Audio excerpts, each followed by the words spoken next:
I understand the first two transfers, but why is Tobe Awaka leaving the Vols, Caleb Calhoun? I'm trying to think of so many things in my head right now, and I'm starting to reach an era, Dave, where, and you can tell me if this is the proper way to go, it's hard to analyze why a player transferred until you see who's added in the transfer portal after. And I don't know if Awaka left on his own. I have a few theories working in my head, and you tell me which one's most likely. The first could be JP Estrella got more significant minutes against Purdue than Awaka did down the stretch after what I know Awaka did foul out, but it looked like Estrella was better. And maybe Awaka feels like Barnes is going to spend more time with Estrella going down. Maybe Awaka thinks he's the third option. Third man out. Yep. Third man among big men. Yes, that's possible. Another possibility is a couple of big men have entered the transfer portal as of recently, and maybe Rick Barnes is going for one of them. And then another option he's is been asked to leave. Yeah, so like he's been nudged out. And another option is maybe Barnes is planning to stay playing small and wants to just play more small ball going forward. All of these are possibilities. Now the third one could be tied to the first one with the Awaka and Estrella. So as I'm saying this out loud, it's either one of two things. Barnes nudged Awaka out for a better transfer he thinks he's going to get or a better recruit. Or he's going to stick with the same small ball lineup he had this past year, but Estrella fits more into his plans than Awaka does. But isn't Awaka good enough where you would keep him? I mean, this is not a third string quarterback that Josh Heupel said, you might want to go somewhere else. I mean, Awaka is good enough to keep, right? Barnes may not have nudged him. Maybe Awaka just saw that if Adu and Estrella are going to get more minutes, that Awaka would prefer to go elsewhere, thinking he could start. Because I'm just going to tell you, if Barnes is sticking with his system, Awaka's not starting next year. And now I think that's where it's at. If he's sticking with the system, the problem with Awaka is that I love the way he plays. I love his toughness. I love everything about him. But if you play small ball, you can't start him because he can't be your sole big in a starting lineup when he's only 6'8". Well, this post from me, Drinker, coming up and said maybe Awaka is getting some interest from another team. I guarantee you he is, which that's going to set up today's poll question. It's actually our second one of the day. The first one, how would you describe the Lady Vols? Higher, exciting, got 82%. A lock got 7% of the vote. Suspect got 4% of the vote. On the cheap got 4% of the vote. So here's what I'm going to do. I'm going to throw out losing Awaka was blank. Up to Barnes, all Awaka, in other words, his decision, were all about cash NIL. Me, Drinker, referenced that he may have been hearing from other teams. That is tampering, but the NCAA can't. There's no laws against tampering anymore, guys. Yeah, and even if it was, the NCAA can't write a parking ticket, so it doesn't matter. So I think this is all about cash NIL, which I do not want to be that guy who judges people's decisions, okay? Because I thought Bo Nix going to Oregon was just him running from his problems, okay? I mean, and I was wrong, right? He turned into be a good quarterback. There was a time at Auburn when you thought he was like the team mascot, and he ended up being good. So I try not to second guess their decisions, especially before I see if they've been fruitful or not. But this one feels like a cash grab to me. This one feels like somebody got a hold of him and said, there's money in it for you. And the University of Tennessee said, the second string left guard is going to get more money than some of the basketball starters. That's just the way things are at the University of Tennessee. This feels like a cash grab to me. It doesn't feel like Barnes said go away, because I think you could still have him. It doesn't feel like Awaka is the type of player who would just walk away to me. It feels like a cash grab, that there was tampering going on. It just has that feel to me. And I'm not pretending to know any inside information here, Caleb. I'll tell you when I do know inside information. But I was pretty good at reading some of the tea leaves in recruiting, when coaches would try to manipulate players, when parents would try to do the same thing. I think I'm getting pretty good at determining when there's a cash grab going on. I think that was Tyler Barron last year. I think this is Tobe Awaka this year. So what you're saying is he decided to walk away. Waka, waka, waka. That's pretty good. Waka, waka, waka. Waka. Remember? Okay, so here's why I'm breaking with you on this. Awaka committed to Rick Barnes when Rick Barnes still ran two traditional bigs. I think Awaka saw himself as the potential next Grant Williams in Barnes' development process. Is that fair to say? Didn't he give you Grant Williams vibes if he fine-tuned his game? It's funny you mentioned Grant Williams because I look at Grant Williams as a player that is a freshman I did not think was an NBA player, and now he's having an incredible career. Rick Barnes could have gotten that out of Tobe Awaka. Here's the difference. Rick Barnes how often have we talked at length about how Rick Barnes changed his offensive philosophy his philosophy this past year in general to playing more small ball with four guards. And possible. So isn't it possible to say that Awaka committed to Barnes, assuming Barnes would be developing players and coaching a certain way, and then after what just happened with Dalton Connect, Barnes has decided, I'm going to stick with this new way of basketball for my future, which at that point, Awaka realizes he doesn't fit into Barnes' plans.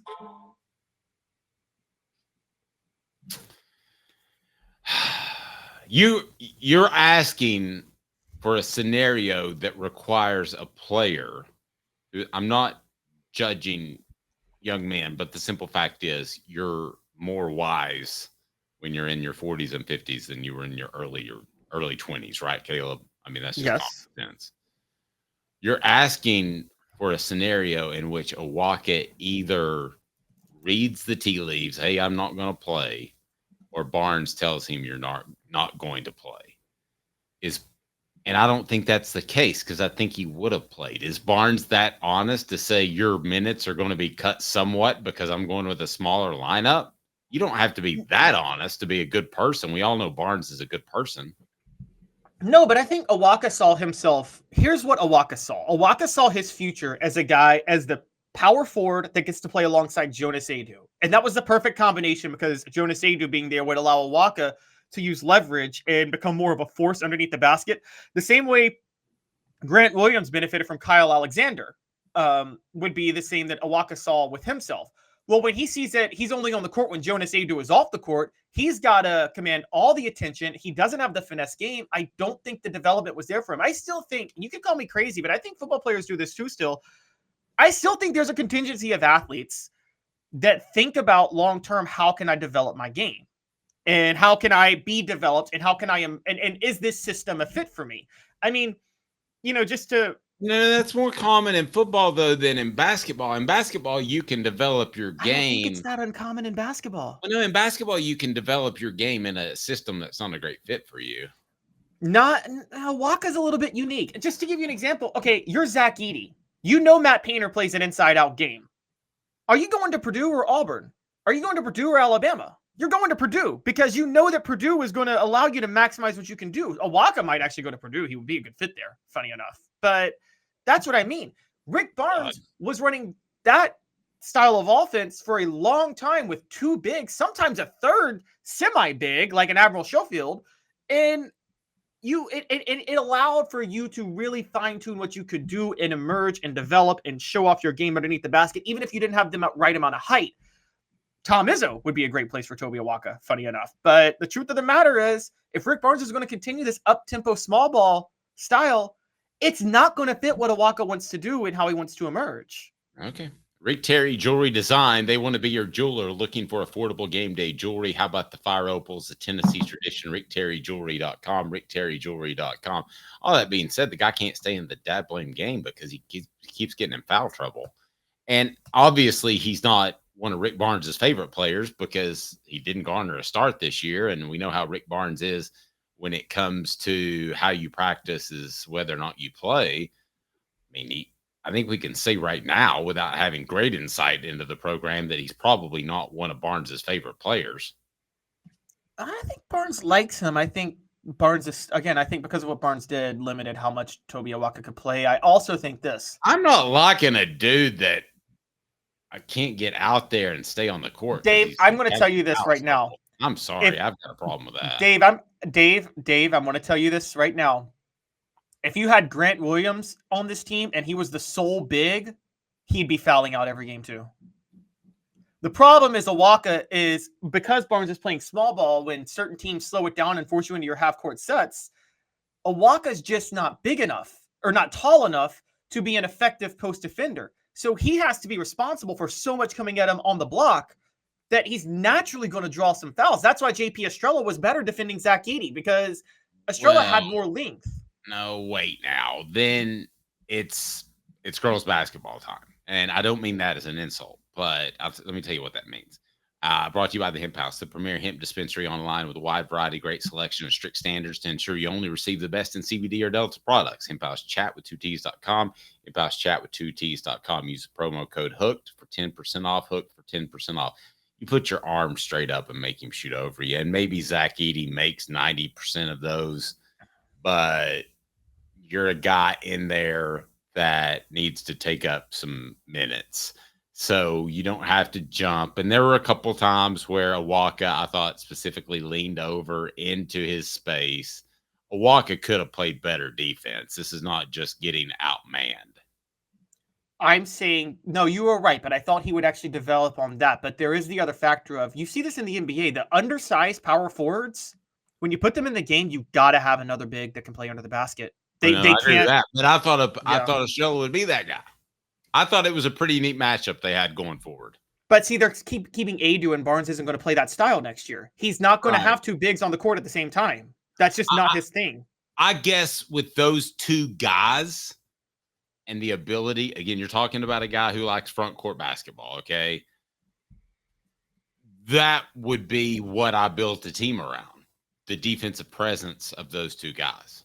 But that is so old school. I mean, that's like 80 years old. It's not that it doesn't work, because I still like the idea. Here's the problem. It's not conducive to a 6-game NCAA tournament when you have to win all 6 games. No, I agree. It's not a fit for that. It actually would be a fit for the NBA. I think there's a market for a team that wants to play inside-out basketball. I'd call, Dave, craziest thing, I would call Tom Izzo to coach an NBA team tomorrow if I were a GM. I think that his style, he could actually win an NBA title immediately. Because in 7-game series, better that would win out. Pitino or Izzo? Better. Ooh. Let me tell you about Quality Tire Pro. The Eberle family has been serving Chattanooga since 1957. All major brands of tires, full service, automotive, brakes, alignments, oil changes, and more. All work covered by a nationwide warranty. Cherokee Boulevard or online at qualitytirepros.com. Stop by. Say, Bo, Off the Hook Sports sent me. Hey, Bo, Off the Hook Sports sent me. Quality Tire Pro, downtown. Better, Izzo or Pitino? I'm disturbed that it's taking you this long to think about it. Because Izzo develops players better. Pitino's a better X's and O's coach, but Izzo is a better developer of talent. Look, I'm going to say this as a Grizzly fan, okay? Let me put it to you this way. Zach Randolph, 6'9" and couldn't dunk. You remember, slow as hell, 6'9", couldn't dunk. There is no way Zach Randolph has a 20-year NBA career, gets his jersey retired by the Grizzlies if he plays for anybody but Tom Izzo. But who cares? That's a big deal, developing talent. David Cutcliffe is just a developer of talent. He delivered a national title for Tennessee based on that. Okay. And I know, yes, notice I said David Cutcliffe, not Fulmer or Chavis, but okay, but you're going to you're only going to pick up a certain small percentage of players that pay that much attention to the assistant coaches. Players are making decisions based off in recruiting where they like the girl they met on their trip, chances to win a championship. I mean, the assistant coaches in development, yes, Peyton Manning made that decision, but that's pretty rare. I don't think most people are making the decision of which what they'll fit into. Do you? I think a lot of players are doing that.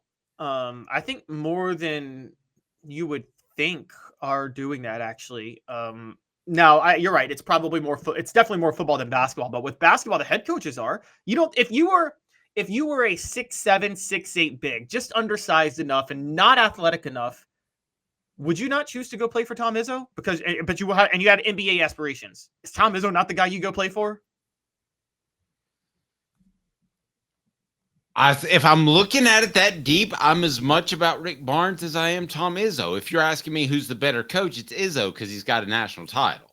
But if you're asking me for player development, you're asking me to be that specific, I would go Barnes before I would go Izzo. But Rick Barnes isn't doing it. He's not doing it anymore. That's the thing. He's totally changed. He's not focused on developing undersized big men anymore because he's trying to win a title. I just meant in general, player development. I think player development, you could make an argue that Barnes isn't the coach because he doesn't have the title. But as far as player development, he's every bit as good as Izzo.